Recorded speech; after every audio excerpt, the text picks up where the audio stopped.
Preciso andar em santidade pra ver a face do meu noivo e adorar na excelência o Todo-Poderoso.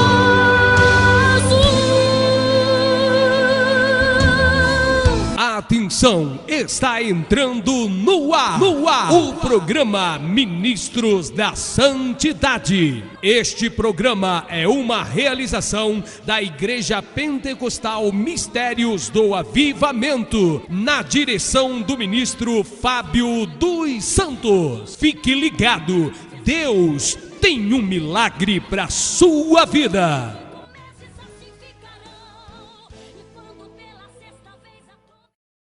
Futura geração vai pedir para trocar as cadeiras pelos colchão, que nem para ficar de pé orando quer mais.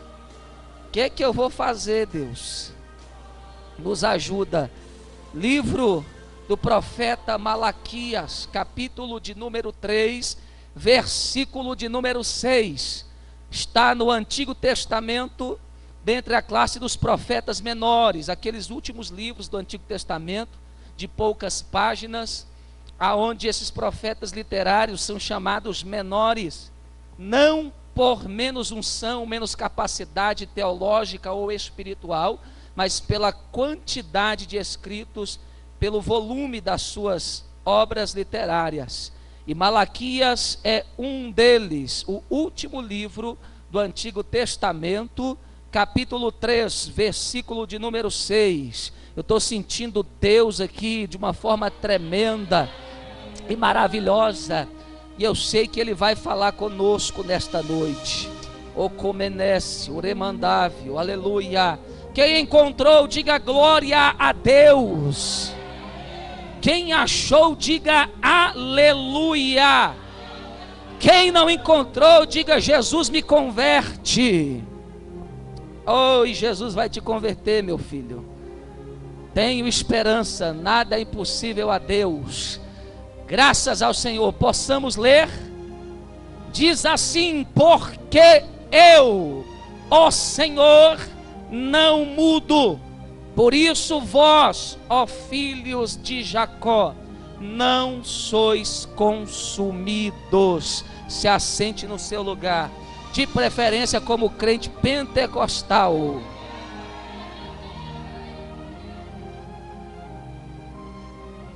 Só lembrando aqui os irmãos, antes da mensagem, quem lembra de uma ministração que houve aqui no domingo, a qual eu falei baseado na história da mulher samaritana, e dei como tema deixando o cântaro? Quem lembra dessa mensagem aí? Que Deus falou de uma forma tremenda, para a glória de Deus, porque Deus me chamou para isso, para ministrar o evangelho, divulgar a palavra do Senhor. Esse é o meu papel no reino, e para a glória de Deus eu consegui fazer esse DVD, transformar essa mensagem em DVD, tá bom? Para você levar aí para sua casa. Se você não sabe pregar, compra o DVD, adquira e dê para uma pessoa. Você está pregando da mesma forma e ainda está semeando a minha vida, que é uma vida que só investe nas coisas de Deus. Então fica tudo uma maravilha só, né? E você me dá condição de continuar abençoando você e mais pessoas. Tá aqui, tá lá na vitrine. Está deixando o cântaro. Isso é uma mensagem forte. Você que está no jejum aí, já entra e ouve uma mensagem dessa, meu irmão. Nem o diabo vai aguentar mais aparecer na tua frente. Amém? Glória a Deus. Voltando para o texto que diz: porque eu, o Senhor, não mudo. Por isso vós, ó filhos de Jacó, não sois consumidos. Eu quero rapidamente aqui só explicar a expressão filhos de Jacó, porque tem pessoa que não entende, porque a Bíblia não fora escrita somente de forma literal. Existe a linguagem alegórica, existe a linguagem poética, figurativa e também a literal. E filhos de Jacó é um apontamento, é uma linguagem tipológica. Diga para o seu irmão assim: linguagem tipológica. Fala assim: Deus não está falando somente para os filhos de Jacó em questão genealógica. fala 5 vezes, vai ser batizado do Espírito Santo. Aleluia! Olhe para cá. Pois bem, filhos de Jacó, é claro, é uma expressão dada às tribos de Israel, aqueles que são filhos de Abraão, Isaque e o próprio Jacó, que teve os seus 12 filhos, sendo responsáveis pelas 12 tribos de Israel. Mas filhos de Jacó não aponta somente para Israel como nação, mas também para todos aqueles que creem em Jesus Cristo, porque nós somos descendência dessa família em questão de fé. O apóstolo Paulo explica claramente isso no livro aos Gálatas. Na epístola aos Gálatas vai estar explicando a questão da fé, a questão da lei, a questão dos filhos de Israel. E eu não vou pregar sobre isso porque você vai ficar muito mal acostumado, né? Não vai querer ler Bíblia e ficar só ouvindo o pastor dando na sua boquinha no domingo. Quer aprender mais? Estudo bíblico, curso teológico, oração, jejum, né? E Deus vai te ensinar. Pois bem, filhos de Jacó, para o nosso termo hoje, se refere a todos aqueles que aceitaram a Jesus como o seu único e legítimo Salvador. Quem fez isso aqui com livre e espontânea pressão? Foi livre e espontânea vontade, né? Porque tem gente que eu acho que foi por pressão, meu irmão. Que o bicho assim, tem crente que empaca, meu irmão, não quer seguir. Rapaz, ele não aceitou Jesus de coração, não. Eu acho que ele fez isso aí para agradar o pregador que estava suado, fazendo apelo, ninguém vinha, né? Ele ficou com dó do pregador e veio. Porque, irmão, quem aceita Jesus, ele reflete a vida de Deus nele. Está entendendo o negócio? Então, os filhos de Jacó são aqueles que aceitam Jesus, são filhos de Deus, escolhidos por Deus. Mas o texto diz bem claro: porque eu, o Senhor, Senhor Deus, a divindade, o Pai, Filho e Espírito Santo. Ele diz aqui que ele não muda. O texto declara taxativamente que Deus é imutável. Ele não pode mudar. A sua personalidade, o seu caráter, os seus atributos são os mesmos. E quando eu olho para o texto, eu fico sossegado e alegre, porque o texto continua a expressão. Quando, após dizer que Deus não muda, ele diz: por essa causa, quantos me ouvem, diga glória a Deus. Por essa causa vós não sois consumidos. Quando eu leio o texto e vejo que Deus não muda, e Ele não muda e por isso nós não somos consumidos, eu estou falando de um Deus misericordioso. Só 5 dá glória, né, irmão? Não sabe o valor de ter um Deus misericordioso. Talvez o Deus que você serve é o Deus que só mata, que joga raio, que destrói, que desce a sepultura, que taca enfermidade, câncer, AIDS. Mas esse Deus não é o Deus da Bíblia. O Deus da Bíblia diz claramente que Ele não muda e por isso nós não somos consumidos. Deus está se revelando neste versículo como um Deus de graça e misericórdia sobre os seus filhos. Dá glória aí, meu filho, dá glória a Deus. Porque se Deus fosse nos recompensar segundo as nossas obras, é impossível uma pessoa psicologicamente equilibrada dizer que Deus é ruim. Eu penso assim, sabe por quê? Porque se Deus nos retribuísse verdadeiramente conforme as nossas obras, eu faço uma pergunta para você: você estaria vivo? O que sai de dentro de nós a não ser invejas, roubos, prostituições, maledicências?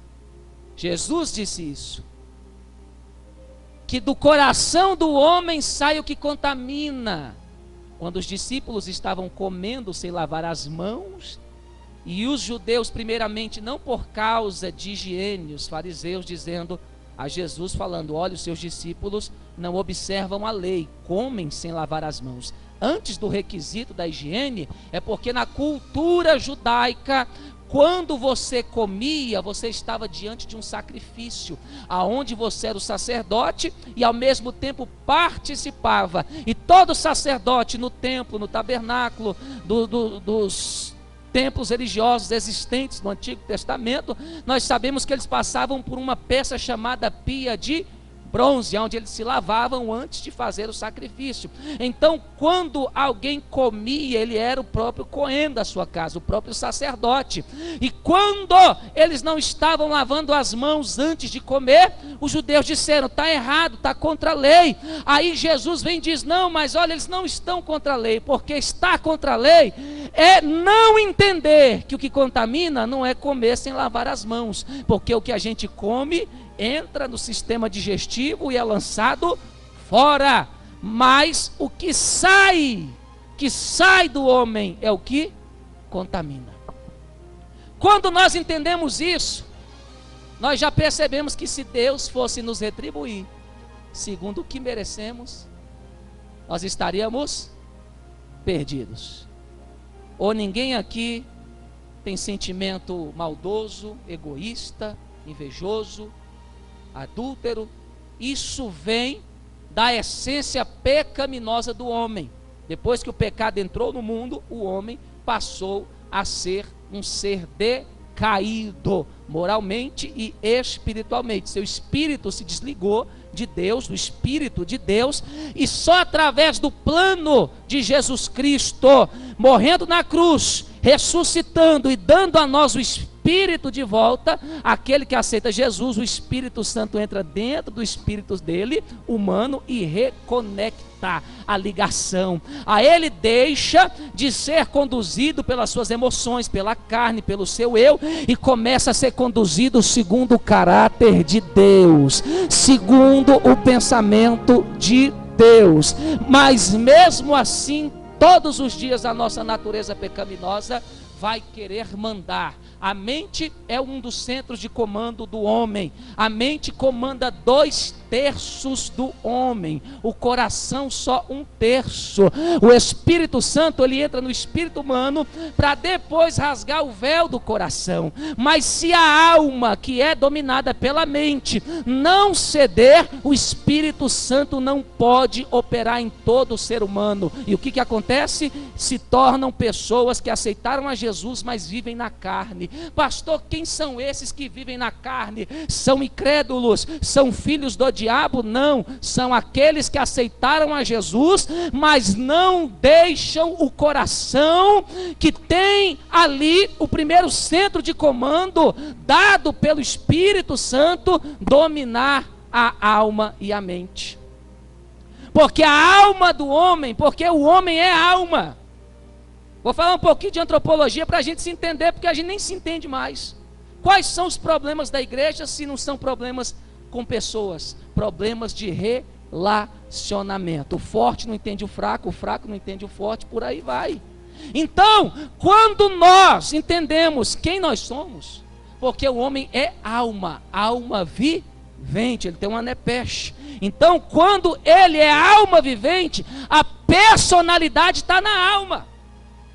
E a personalidade dá o homem expor os seus instintos: sobrevivência, reprodução, produção, alimentação, que são externados pelo quê? Pelo corpo físico. Quais são os 5 sentidos do homem?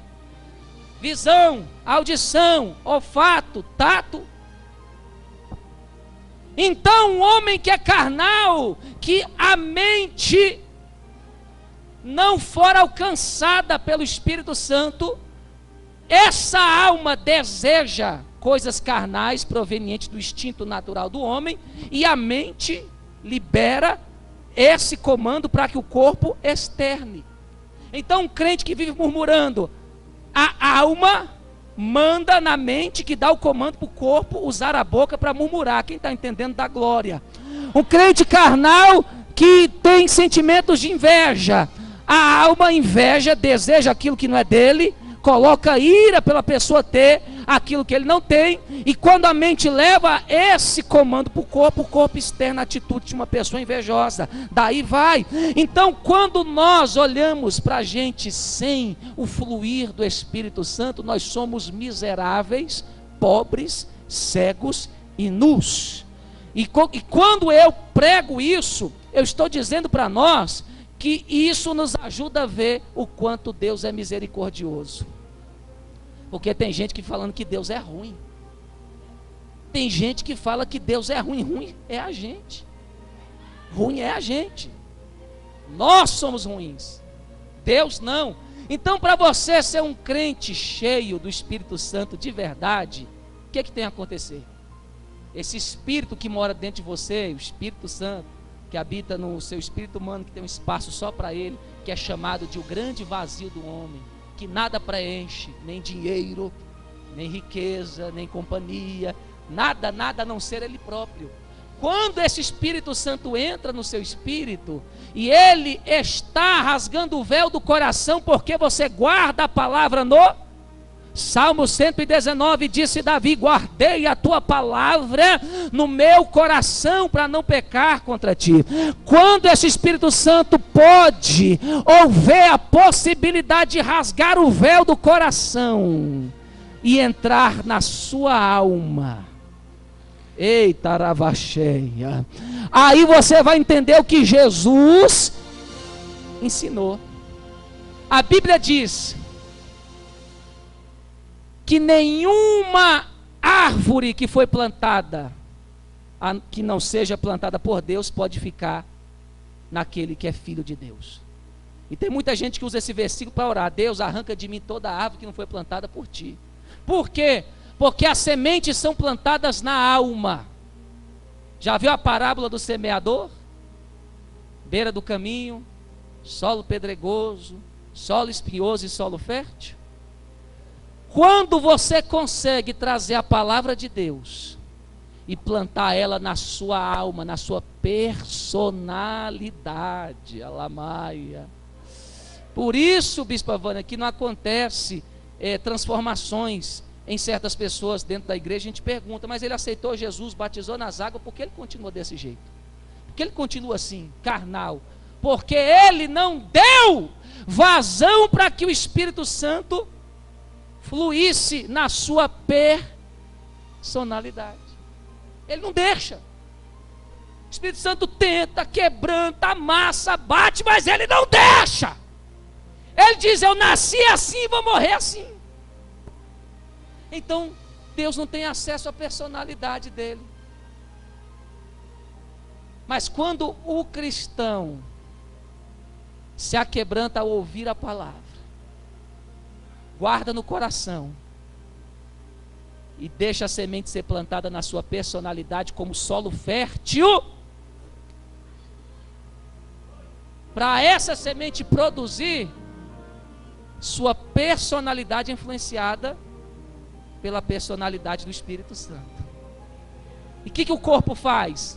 O corpo começa a externar uma personalidade mudada, influenciada pelo Espírito Santo. E o Espírito Santo de Deus é tão lindo que ele não vai te possuir igual aos demônios.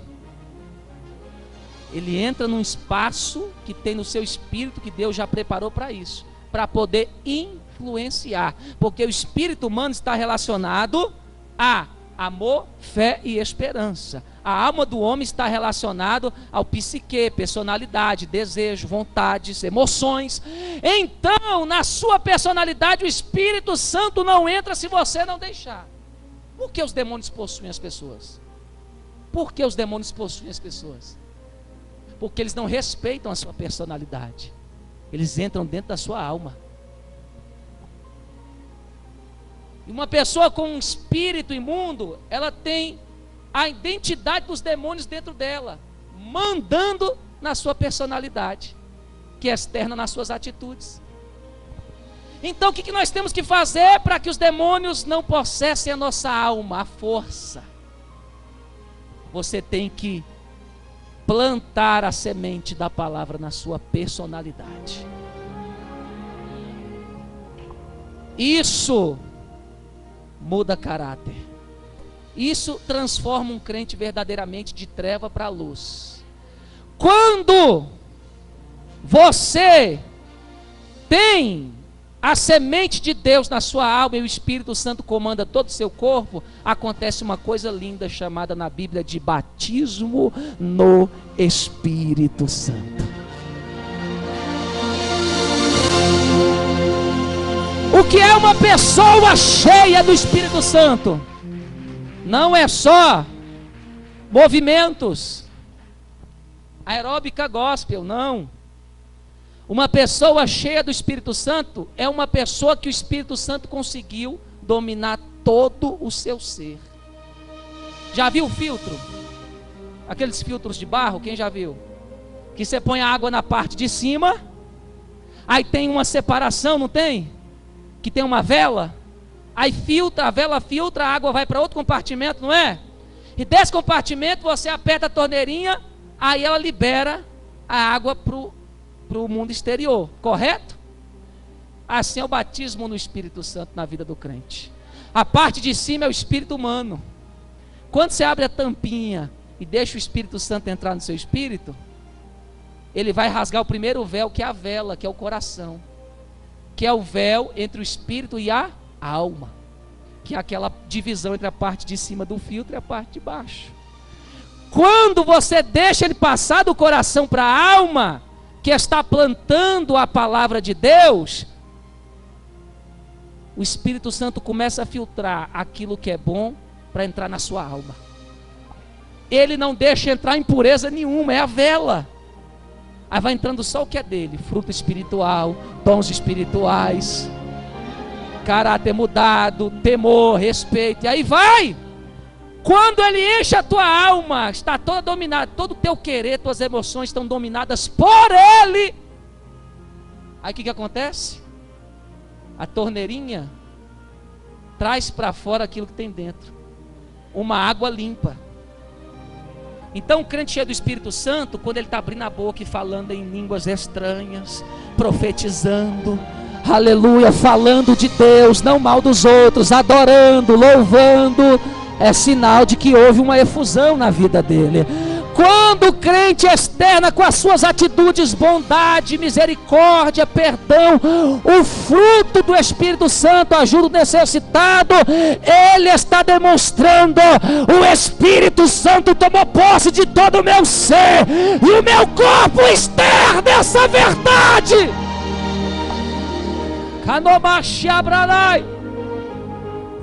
Mas a realidade é que nem sempre estamos assim. Por isso Deus não muda. Por isso Deus é imutável. Porque Ele sabe da nossa instabilidade. Ele sabe da nossa fraqueza humana. Então, Deus dizendo que não muda, anota aí na sua Bíblia, Ele está dizendo: eu sou misericordioso. Em pleno Antigo Testamento, onde a última palavra do Antigo Testamento é maldição, o último versículo do Antigo Testamento é maldição, Deus se revela como misericordioso. Mesmo em tempos de juízo sobre o homem, Deus não está deixando de se revelar como aquele que é misericordioso. Porque se o juízo aconteceu, podemos ter certeza que Deus, de todas as formas, Ele queria que a misericórdia fosse revelada ao invés do juízo. O lindo é que no Novo Testamento, o último versículo, a palavra graça. O Antigo Testamento termina com a palavra maldição, mas o Novo termina com a palavra graça. Por quê? Porque mais importante é o fim do que o princípio de todas as coisas.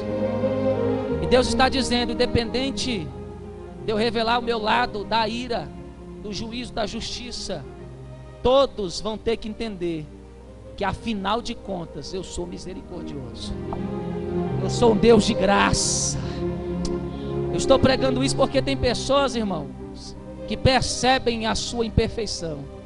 E quando percebem a sua imperfeição, começam a pensar que Deus não está mais com elas. E começam a desanimar da fé. Começam a se entregar. E eu vim dar uma mensagem aqui para o seu coração dizendo: não desista de buscar a Deus. Não desista da comunhão com Deus. Porque Ele não muda. Ele não muda. O Senhor Deus está dizendo para nós nessa noite: antes de Deus te escolher, Ele já sabia até onde você ia dar conta. Deus está me mostrando aqui uma nuvem de esperança em corações. Porque nesses dias eu percebi com os olhos espirituais uma igreja doente. Doente. E quando eu falo isso, eu falo de lideranças, de corpo de obreiros, de seguidores, doentes. Porque o jugo que até mesmo nós colocamos sobre a gente mesmo é tão violento, é tão forte, que nem a gente dá conta. E o Senhor Deus está falando que eu quero nos últimos dias é que a gente, eu falo isso a gente porque Ele está em nós, mas Deus quer nos últimos dias que os seus filhos aprendam a lidar com as imperfeições. Porque a gente se converte achando somente o caminho da perfeição. Porque todo mundo quer ser perfeito na presença de Deus. Ninguém quer ser um crente desmantelado de qualquer jeito, mas a gente tem limitações. Tem coisas que a gente tenta e não consegue. E a gente começa a se frustrar por causa disso, por não entender a respeito da nossa própria natureza e a respeito do próprio Deus. E o Espírito Santo está me usando nesta noite para dizer isso a vocês, que Deus, Ele não muda, Ele sabe a nossa estrutura, por isso Ele é misericordioso. Tem gente que está levando o pecado passado todos os dias na cabeça. Deus está te visitando hoje dizendo: hoje acaba isso na sua vida. Hoje acaba isso, porque dele eu não me lembro mais. Deles eu não me lembro mais, porque a minha misericórdia está sobre o meu povo para restaurar o caído.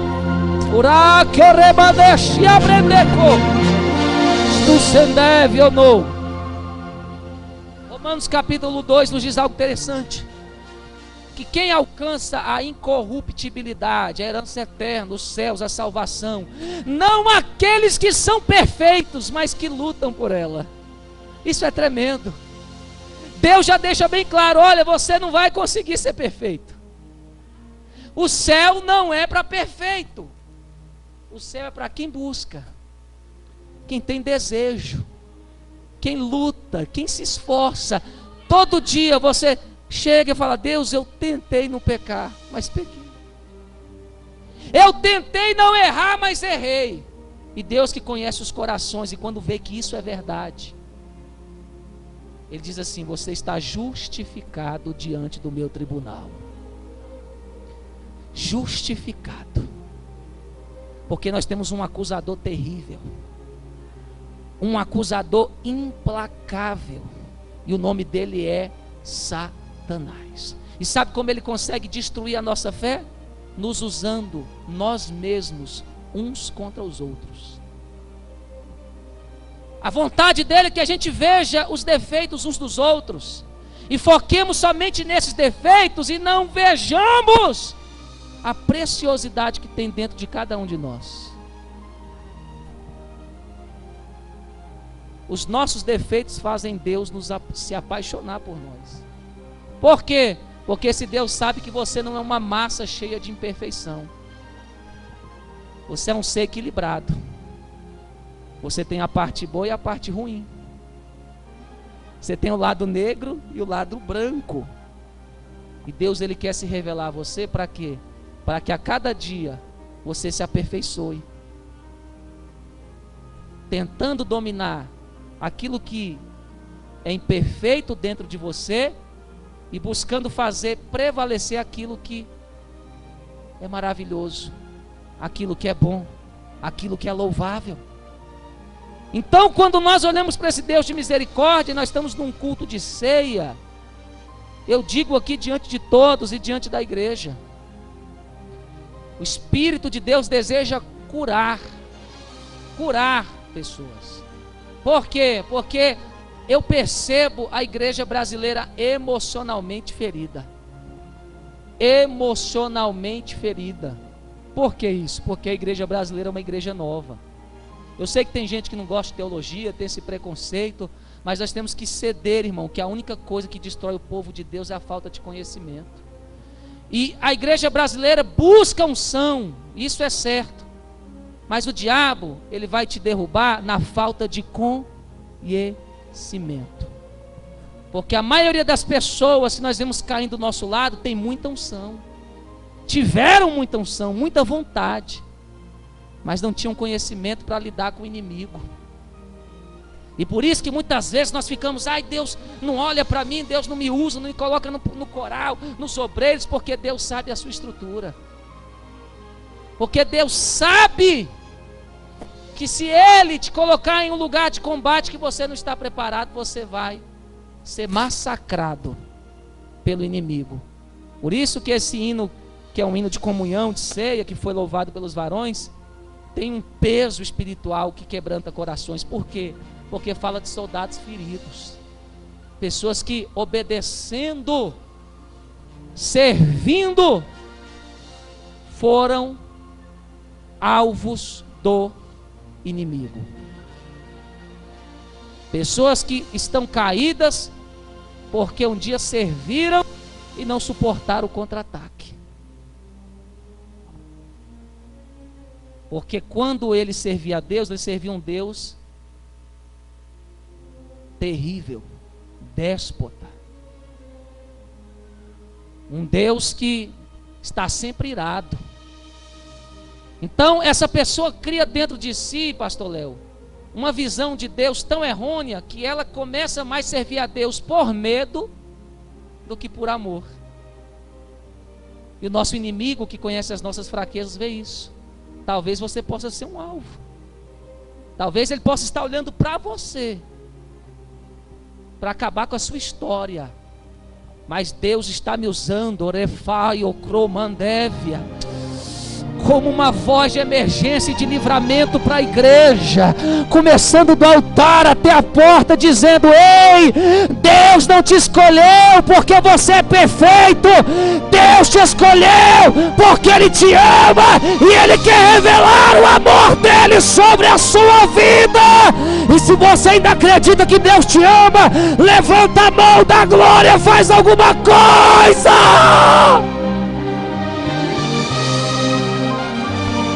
Em nome de Jesus, eu repreendo essa visão diabólica de engano religiosa que está nos matando.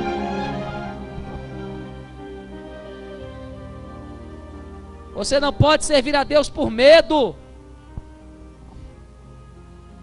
porque todos nós erramos e vamos errar. E a maioria das pessoas que olham para trás é porque pensaram que iam estar de pé a vida toda. Quando a frustração chega, o baque é tão grande, que a vergonha é tão grande que ele se isola. E Deus está mudando essa mentalidade, porque não é isso que Ele ensina na palavra. A igreja tem ex. A maioria da igreja são pessoas problemáticas, pessoas doentes, porque Jesus falou: olha, o são não precisa de médico. Você acha que o são vai estar dentro de uma igreja? O rico, o saudável vai querer Jesus? Mas são os doentes. E tem doença que se cura com Benegripe, mas tem doença que se cura com quimioterapia. O tratamento é doído, é pesado. Mas a verdade é que, como existe a doença, existe a cura. E a cura que Deus está nos dando aqui nas nossas emoções é Ele dizer: eu sou misericordioso. Para de ficar com esse medo aí, que te persegue, que não te deixa servir a Deus. Quem tem que estar com medo é quem anda no pecado, quem desvaloriza a graça, quem não leva a sério o que Jesus fez na cruz. Esse tem que estar com medo. Agora você que todo dia luta, chora, dobra o joelho e fala: Pai, me ajuda, eu preciso de Ti. Você tem que se alegrar, porque Deus não favorece a sua mão sobre os capacitados, mas sobre aqueles que se sentem incapazes. E nessa incapacidade Ele opera milagres.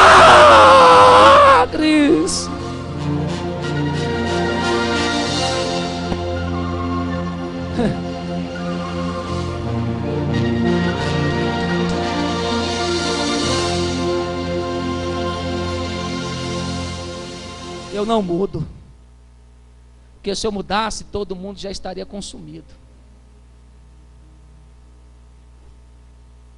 Deus está nos ensinando a ter mais paciência. O que eu acho lindo, e estou terminando, é um exemplo na Bíblia de um homem que foi muito santo, mas um dia ele quis tirar a vida dele, por causa de uma pressão, de uma imagem que ele teria que mostrar, que ele era o inabalável profeta do fogo, Elias. Tem gente que diz que ele fugiu de uma mulher, e a hermenêutica não diz isso, o contexto não diz isso. O contexto diz que ele era zeloso. O que é uma pessoa zelosa? É aquela pessoa que pensa que para Deus amar ele tem que estar sempre 100%. Sempre fogo, sempre unção, sempre poder, sempre sorrindo, sempre na vitória. Irmão, a Bíblia não mostra isso. Nem Jesus teve só vitória, Bispa Vânia. Jesus teve momentos de fracasso, de vergonha, de humilhação. Davi e Elias, no auge do seu ministério, quando matou aqueles 450 profetas de Baal, desafiou os 400 de Azerá. Por que ele quer a morte? Por que ele quer a morte? Porque quando nós estamos ganhando, nós estamos batalhando, nós estamos nos desgastando.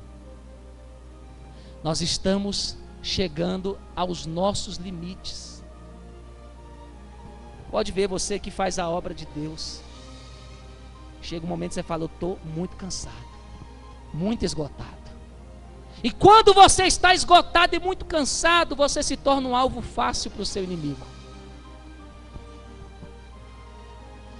Uma pessoa estressada, cansada, esgotada, ela vai ser áspera. Não tem aquelas pessoas que têm a infelicidade de vir falar com a gente naquele dia que a gente está, e a gente pá! Acaba falando: que pessoa grossa, né? Que pessoa, né, soberba. Porque o ser humano, ele tem limites. E o que nós precisamos aprender é que na hora do limite a gente precisa de misericórdia e paciência. Por que eu prego isso? Porque nós precisamos. Na hora do limite não é hora da gente ficar apontando ninguém, irmão. Sabe por quê? Porque o diabo vai querer derrubar mais soldados. Ele não para. Mas nós temos que nos revestir. Na hora do limite é hora da gente dar uma trela, diminuir a cobrança, dar um time para a pessoa respirar. E Elias, depois daquele esforço, aquele desgaste, fez chuva descer e moveu toda a nação a voltar. Aquela tribulação que tinha na cabeça dele, do povo se desviando. Porque quem é santo, ele se preocupa quando vê as pessoas desviando. E diante de todo aquele estresse, uma palavra fez ele querer se matar. Então ele não fugiu de uma mulher.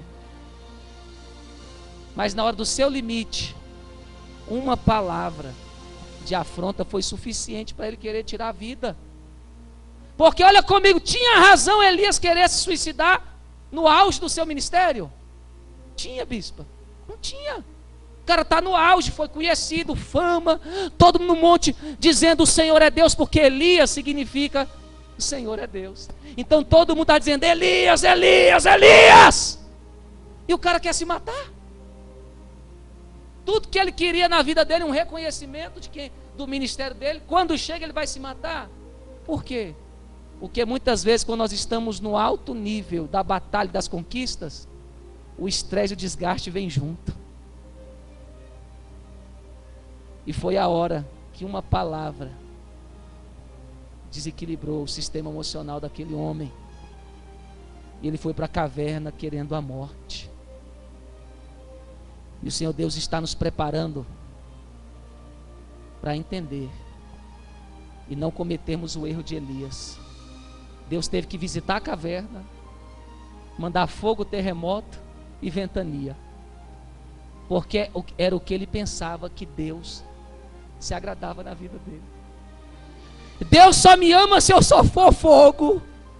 Deus só vai me amar se eu for ventania e se eu for terremoto. Deus só vai me amar se eu abalar com as estruturas. Se eu for sempre vaso, se eu for sempre cheio do poder, se eu for ser sempre rico, cheio do dinheiro, no dia que eu manifestar minha fraqueza, Deus não vai me amar mais. E tem gente que pensa assim. Se não tivesse, eu não estaria pregando hoje. Tem gente que pensa assim: no dia que eu cair, Deus vai me abandonar e já era. Acabou tudo. Vou para o inferno. Misericórdia. Deus não é assim. Deus não trabalha assim. Entendo o que eu estou querendo trazer, que Deus veio numa brisa suave. Porque veio fogo e Elias disse: certamente Deus está aí. Deus não estava. Ou seja, eu não te amo só quando você está no fogo, Elias. Veio o terremoto e ele pensou: certamente Deus vai cobrar de mim. E Deus não estava no terremoto. Elias, eu não te amo e sou contigo só quando você faz as estruturas se abalarem. Veio o redemoinho. E Elias pensou: Deus vai vir tratar comigo. E Deus não estava no redemoinho. Mas quando veio uma brisa suave,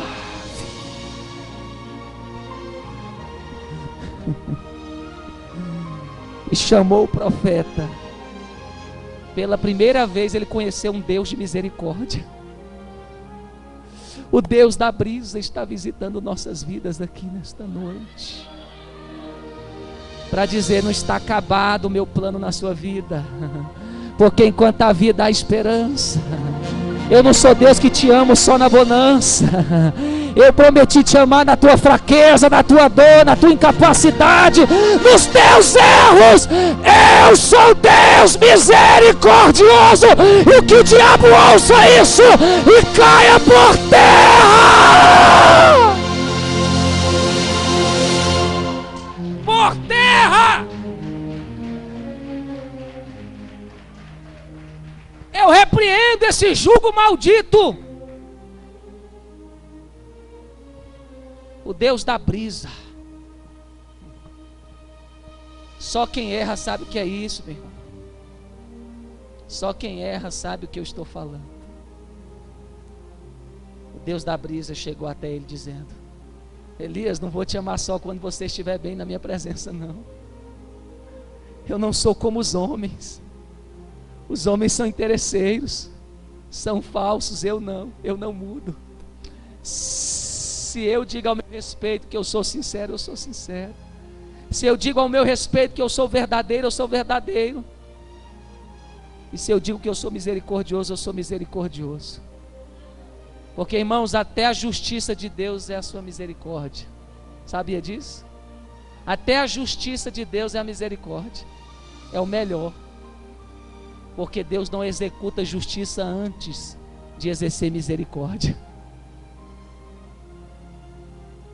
E naquela brisa, Deus falou para ele: você não vai morrer.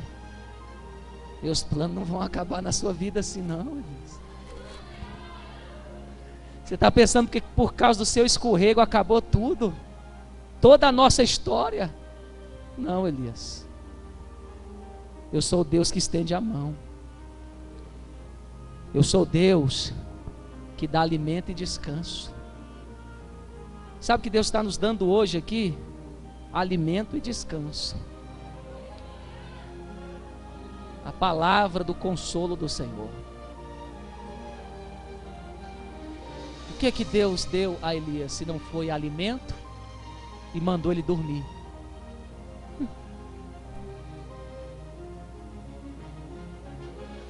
O anjo disse: come, come e descansa. O que Deus está fazendo conosco aqui? Nós estamos comendo e descansando nele. Tira o fardo dessa preocupação desnecessária. O que Deus prometeu vai se cumprir. O que Deus prometeu vai se cumprir. Então o que é isso que eu estou passando, pastor? Você está desgastado, precisa de descanso, precisa de se alimentar, porque sabe o que Deus fala para nós? A jornada é grande. Recebe essa palavra. Se o diabo falou no seu coração que acabou para a sua vida, para a sua família, acabou a presença de Deus para você, eu quero dizer que Deus me mandou aqui para falar: vai descansar, vai dormir tranquilo, grande é a sua jornada.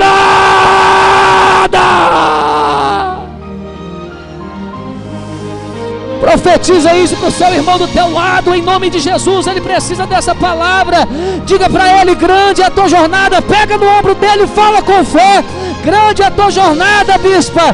Grande é a nossa jornada.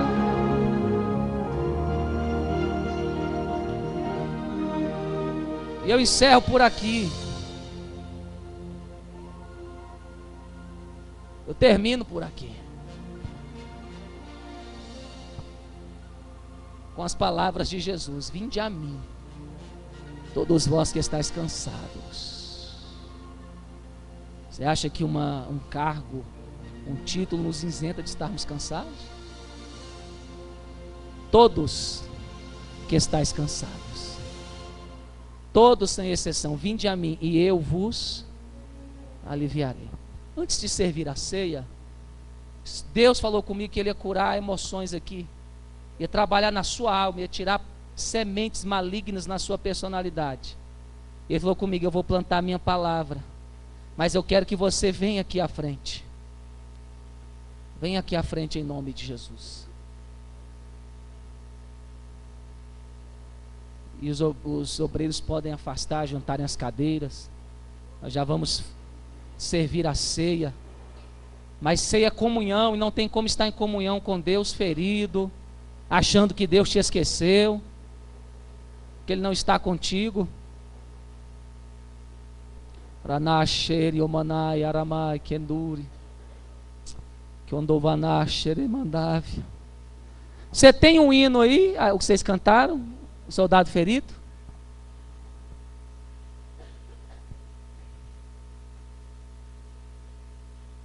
Oremassou tchonokoma. Cadê os tem obreiro, irmão?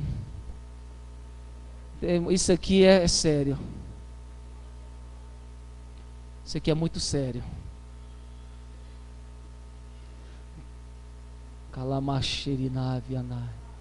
Eu vi aqui pessoas que Deus está trabalhando de uma forma especial.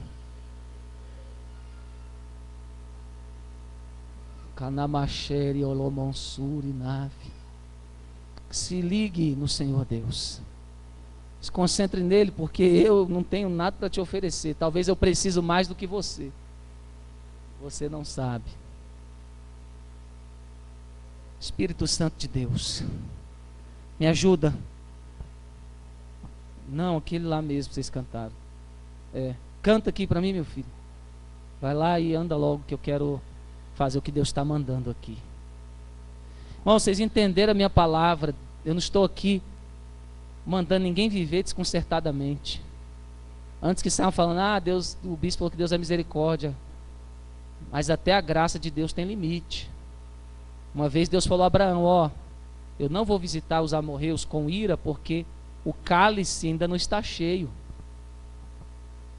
Mas Deus está falando para você que aceitou essa graça na sua vida, que luta, que deseja mais de Deus. Deus está liberando perdão para você, dizendo: meu relacionamento contigo não é baseado na sua perfeição, mas baseado no sangue do meu filho que foi derramado. Aleluia. Por amor a ti. Glória a Deus. Vamos lá, fecha os teus olhos, coloca a mão no seu coração. Rabaná xereconderevinaya, Comendori Anaya. Fecha os seus olhos, coloque a mão no teu coração. Aleluia. Há muitos feridos, aleluia, choram de angústia e de dor, clamam por proteção e por paz. Mão no coração, olhos fechados. Sinta a presença de Deus aí. Há muitos que sofrem. Se hoje essa palavra falou contigo, canta, meu filho, ajuda. Se hoje essa palavra falou contigo, Deus vai confirmar com uma cura nas tuas emoções. O Deus que coloca fim no cativeiro. Venta o bálsamo, a ferida sarará. Deus está protegendo a tua vida, meu querido. Narádia de Quereman, Coloman Surivene Xerecandaia. O pão parte. Cadê os obreiros para estar orando, ajudando, não é para estar dançando não. Me ajuda aqui, pega esse casal. O casal ali, o varão e a esposa. Traz aqui à frente, rápido, rápido. Traz ele, a esposa dele aqui. Em nome de Jesus. Em nome de Jesus. Eu quero que vocês tragam a irmã Andréia aqui também, rápido, em nome de Jesus. Orenaia, Xerecai, Candorovou. Remaná, Venece, Bequenei. Vanessa, vem cá. A Vanessa, chama a Vanessa de cá. Rápido, rápido, rápido, rápido, rápido. É isso mesmo, está mais próximo. Alamai, Konou, Xero, Vandá, Sará, Canduri, Naya. Kendoremene, Show, Repai, Oturi, Manaya. Lutaram Deus querido. Abaixa, cadê os obreiros? Vem aqui mais perto. Aleluia, vamos trabalhar, gente, vamos trabalhar. Deus está curando a alma aqui. Alacá, chorou, necavius, te, antiomangávia. Aleluia. Mas por adoro o Senhor Deus, adoro o Senhor Deus. Satã intentou suas vidas, não deixe o soldado ferido morrer. Pessoas estão recebendo uma cura emocional. Um fardo que está caindo. Venta o bálsamo e a ferida sarará. Traz em cá você. Isso, traz ela. Protege-o com teu manto de amor. O pão partiremos sim. Descanso lhe traz a. Isso. E toda angústia sairá. Não você também vai lá pra frente, vai pra frente. Soldados você também pode ir. Vai lá pra frente. Aleluia.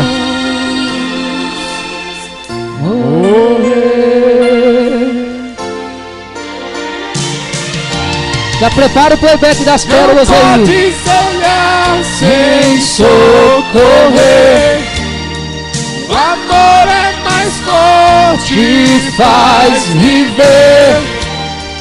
Não podes deixar o soldado ferido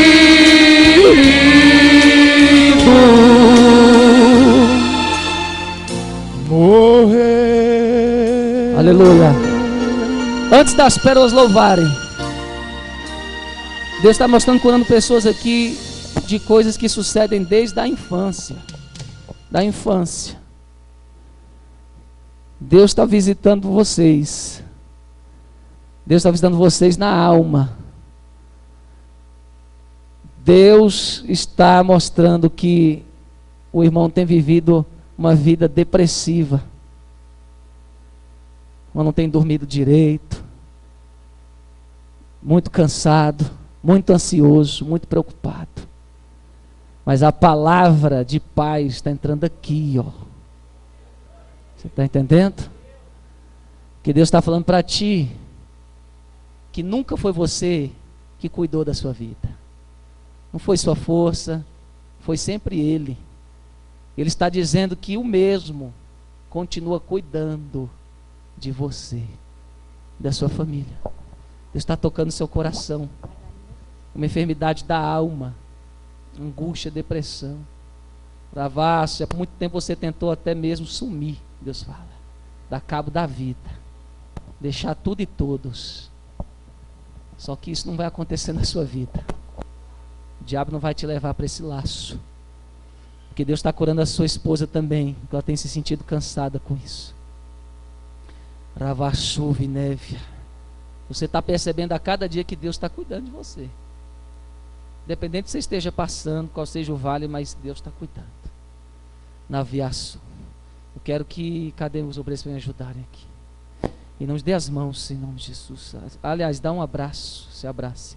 Nesse abraço vocês vão receber uma cura muito forte, uma paz.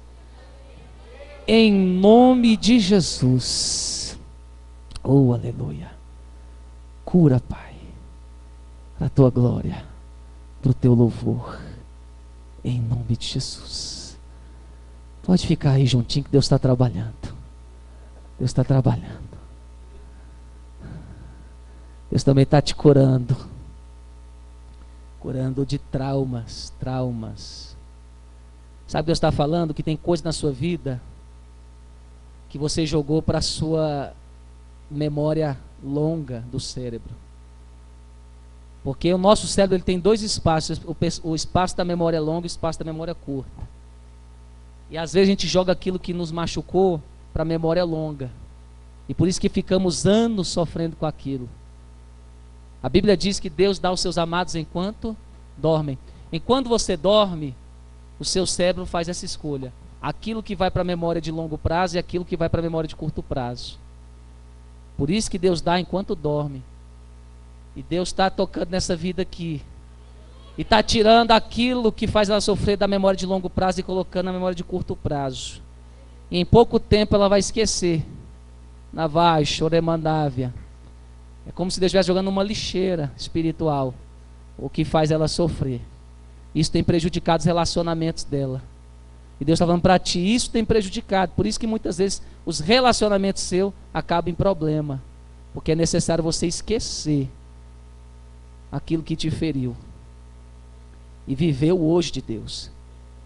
Viva livre. Viva a alegria que Deus te deu. Em nome de Jesus. Receba. Em nome de Jesus. Deus também está te curando. Aleluia. Ele está dizendo para você que Ele está te fazendo esquecer muitas coisas que você não entende. E Deus só fala para ti. Os homens são pequenos, os homens são falhos.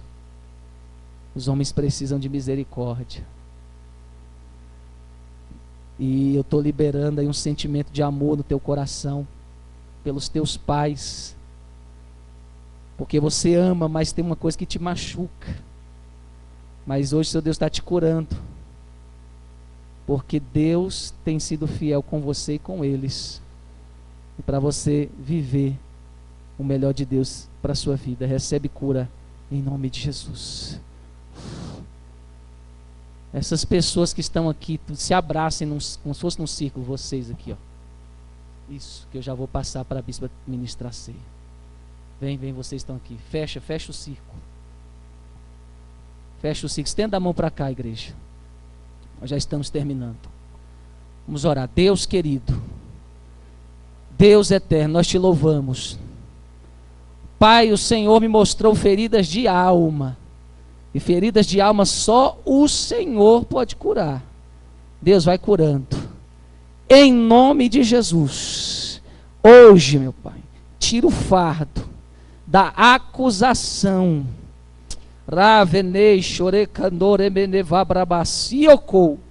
Pai, para que elas possam receber, Seu Deus, o Teu amor, seja percebido. Deus, tira a venda, que elas vejam o Teu amor. Araquionobraçai, em nome de Jesus. Recebe hoje. Raviaçai, descansa no Senhor Deus e continua a caminhada, porque Deus é fiel e misericordioso. Receba a graça de Deus. Aleluia. Você também toma posse. Diga assim: eu tomo posse da cura de Deus na minha vida. Amém? Glória a Deus. As pelas vão louvar. Segura aí. Aplauda o Senhor Jesus. Volta para o seu lugar. Amém? A bispa vai ministrar a Santa Ceia do Senhor. E você vai ficar ligado, você que vai ceiar, para participar desse momento precioso que Deus...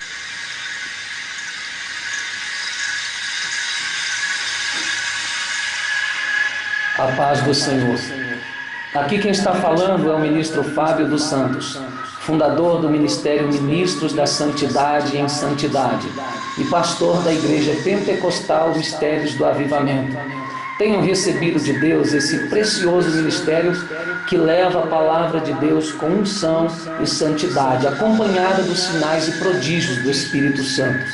Esse ministério também ajuda missionários cristãos e sustenta famílias através de doações e vendas de materiais como DVDs, livros, CDs e outros. Agendas para cruzadas, congressos, conferências e palestras são pelos mesmos números: 61, código de área de Brasília, 91858637 e 91364778. Claro, operadora. Temos o número 6183027010 para o projeto missionário e informações gerais. O site é wix.com/ministrosdasantidade.com, ou seja, wix.com/ministrosdasantidade.com. Temos também o facebook.com/projeto-MSS e o nosso Gmail é ministrosdasantidade@gmail.com. Será um prazer ministrar a palavra de Deus no seu país, estado ou cidade. Deus abençoe a todos em nome de Jesus Cristo, Filho de Deus. Amém.